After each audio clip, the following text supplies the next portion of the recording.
Hello there, how are you? Happy Wednesday to you. Today I'm going to do a special little video on my Cornish Cross, and I'm going to follow these baby chicks from the pickup here at the post office all the way through one complete week. Now, the first thing right out of the chute, I'm doing an unconventional experiment here with these chicks. There's 25 baby chicks. All 25 chicks arrived alive.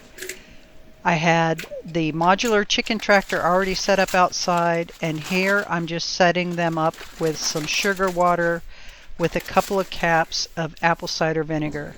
This is a gallon container, and that is the only thing that I am going to be giving them to drink for the next couple of days, and for especially the first 6 hours that they're here. So I went ahead, dipped their beaks in, moved everything out of the way, and just kind of let them go foraging in their new little environment. Sort of big environment because they are so little. But as you can see, they're adjusted fairly well. Very happy, chasing bugs, pecking at the grass, acting very chick-like. This is about 5 hours later. They've gotten pretty acclimated. I put the food in for them. I set the little mats that came in their post office box in front of the box initially.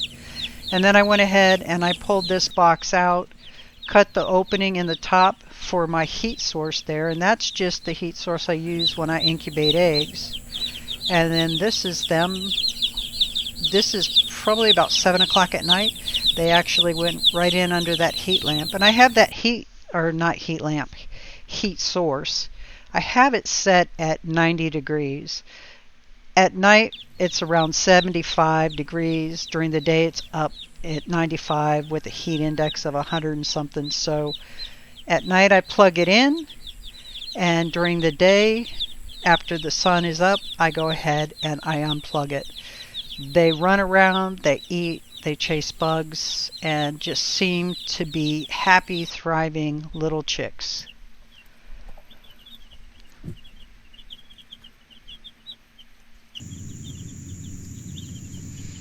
Day 3, went out at 7 a.m., put their food in for them. I actually went ahead and left the heat source on for just a couple more hours. It was a little bit more damp this particular morning. And if you'll notice, I put one of those polycarbonate panels underneath that chewy box, and the logic behind that is it's hollow in the center.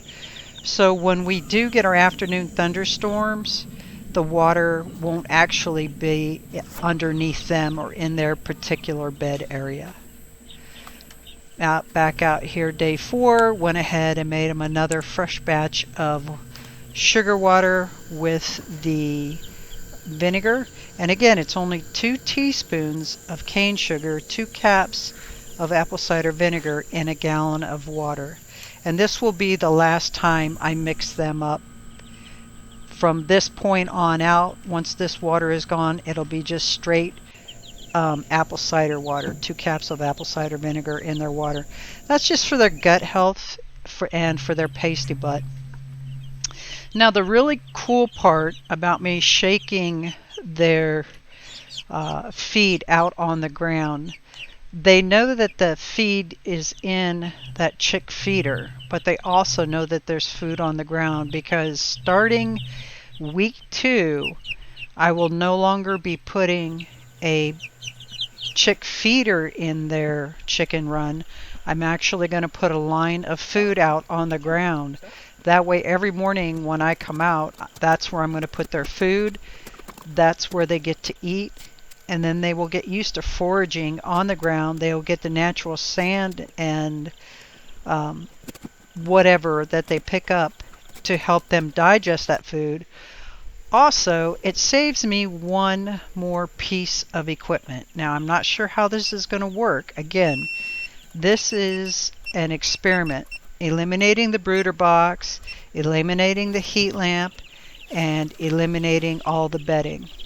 So I decided, because they seemed like they had gotten really big overnight, to upgrade them to a bigger box. And I mean, it was just as simple as cutting a hole in the top, a hole in the side, and they still have their space to get into. Especially in the afternoon, because we are getting regular thunderstorms, so that just gives them a secured shelter for them to kind of hide out. And this is today. They are actually 1 week old. They are thriving. I've only had 2 of the chicks that had pasty butt. Simple warm paper towel, clean their backside off, and they were good to go. And using the egg hatcher heat source with the fan on it, with the temperature control, it is just such a piece of cake. Now, I've had baby chicks, but these have been the easiest baby chicks that I have ever dealt with. Zero mess, zero fuss, absolutely fantastic, and I think this is how I'm going to do it every time. Alrighty then, I want to thank you all for stopping by. Have an absolutely wonderful and blessed week, and I'll see you on Friday.